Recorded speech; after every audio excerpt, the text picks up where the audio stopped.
అందరికీ నమస్కారం। ఈరోజు నెల్లూరు నగరంలోని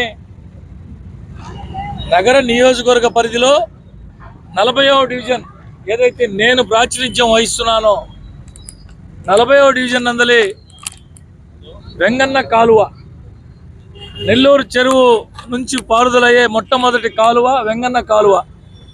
ఈ కాలువ ఆధునీకరణ పనులు ఏదైతే గౌరవ పురపాలక పట్టణాభివృద్ధి శాఖ మార్చులు డాక్టర్ పొంగూరు నారాయణ సార్ గారు నెల్లూరు నగరం నుంచి ప్రాతినిధ్యం వహిస్తున్నారో, స్వయంగా ముఖ్యమంత్రి గారితో మాట్లాడి 50 కోట్ల రూపాయల నిధులు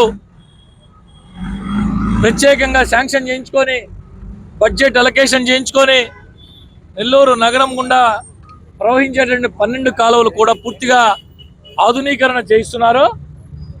అందులో భాగంగా ఈ వెంగన్న కాలువను ఈరోజు అటు ఇరిగేషన్ అధికారులు, మున్సిపల్ అధికారులు, టౌన్ ప్లానింగ్ సిపి గారు, స్థానిక ప్రజాప్రతినిధులు అందరితో కలిసి తెలుగుదేశం పార్టీ నాయకులు, కూటమి నాయకులు అందరితో కలిసి ఈరోజు ఇక్కడ విజిట్ చేయడం జరిగింది।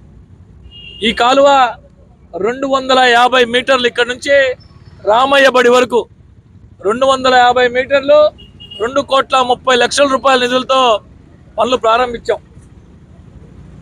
వీలైనంత త్వరగానే ఈ కాలువ పనులు పూర్తి చేయబోతున్నాం।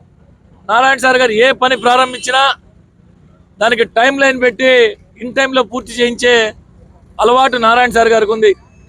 ఈ 12 కాలువల్లో ఎక్కడా కూడా ఇబ్బందులు లేకుండా, ఏ పేదవాడు ఇబ్బంది పడకుండా పని చేయాలని చెప్పి అధికారులందరూ కూడా ఆదేశిస్తున్నాడు। ఈ కాలువ చూస్తే ఎక్కడా కూడా ఒక్క ఇల్లు కూడా టచ్ కాకుండా అధికారులకు ఆదేశాలు చేసి పనిచేస్తున్నారు నారాయణ సార్ గారు। అనేక మంది ప్రతిపక్షాల వారు అనేక రకాల అపోహలు, అనేక రకాల వదంతులు సృష్టిస్తున్నారు।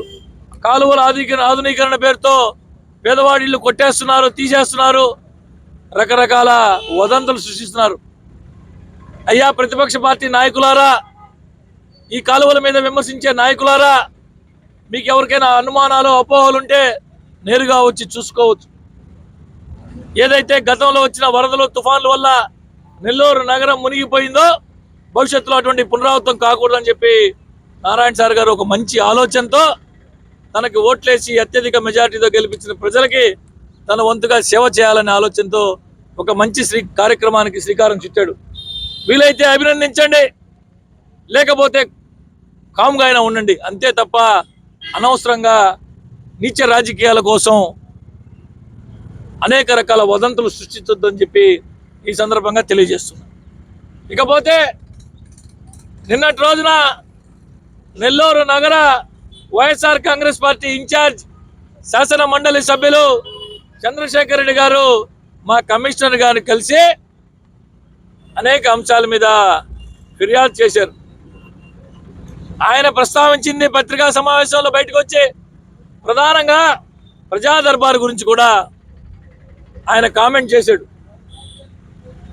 అయ్యా చంద్రశేఖర్ రెడ్డి గారు, నెల్లూరు నగర నియోజకవర్గంలో ఉన్న 28 డివిజన్లే 4 విభాగాలుగా విభజించి నారాయణ సార్ గారు 4 విభాగాలకే ప్రత్యేక ఆఫీసర్లు, స్పెషల్ ఆఫీసర్లు నియమించారు। ఉదాహరణకి ఈ ప్రాంతం అంతాగా ఈ 7 డివిజన్ చూసేదానికి వాసు సార్ గారు నియమించారు। ప్రతి డివిజన్లో 28 డివిజన్లో ఈ ప్రజా దర్బార్ కార్యక్రమం మొదటి విడత పూర్తయింది। ప్రజా దర్బార్ కార్యక్రమంలో అధికారులు నిర్వహిస్తారు, అధికారులతో పాటు స్థానిక ప్రజాప్రతినిధులు కావచ్చు, కూటమి నాయకులు కావచ్చు, ప్రజల కోసం పనిచేసి ఎవరైనా కూర్చోవచ్చు। ఆ అర్జీలు స్వీకరించి ప్రజల తరపున ఎవరైనా కానీ అధికారులకి ఆ సమస్యలు వివరించవచ్చు।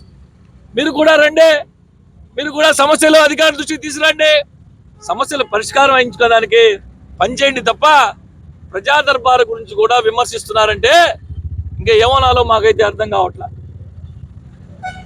నారాయణ సార్ గారు చాలా స్పష్టంగా చెప్పున్నారు, ప్రజా దర్బార్లో ఏదైతే వస్తున్నాయో సమస్యలు మీ దృష్టికి వస్తున్నాయో పరిష్కరించదగినవి వెంటనే అయిపోవాలా, పరిష్కరించే ఆ ఫిర్యాదుదారు కూడా మీరు తెలియజేయాలా. ఒకవేళ ఏ కారణం చేతైనా అది పరిష్కారం కాకపోతే ఎందువల్ల పరిష్కారం కావట్లేదో ఆ అర్జీదారుడికి వివరించి చెప్పండి అని చెప్పి ఒక సదుద్దేశంతో ఏర్పాటు చేసిన ఈ కార్యక్రమాన్ని కూడా మీరు కామెంట్ చేస్తున్నారంటే ఇంతకంటే దుర్మార్గం మరొకటి లేదు.